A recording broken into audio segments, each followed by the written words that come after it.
မာလာကျဲ remake ကိုရငယ် interview တိတ်ဝမ် ကျွန်တော်က 1KK ရဲ့ပင်တိုင်းစပုံမှုကိုရန်ငယ်မှာ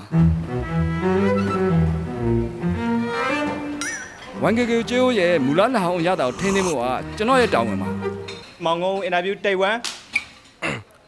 စာရင်ပြောတော့ bro ခုနကလေးစနေရပဲ အော်ဟာလား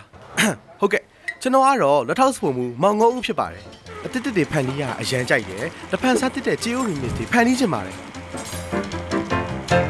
ဒီနေ့ဖန်တီးမှာကတော့မာလာဂျီယိုဖြစ်ပါတယ်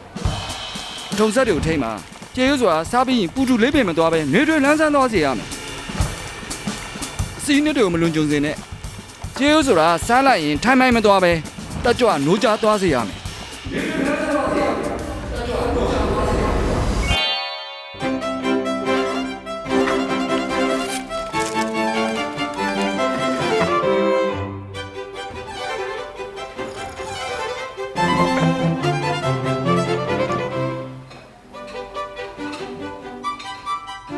ဘလောက်စားစားပြီးကိုထိမီလန်းဆန်းတဲ့မာလာဂျီယို 1KK မှာအခုရပြီတဖန်ဆန်းတဲ့ဂျီယိုရီမစ်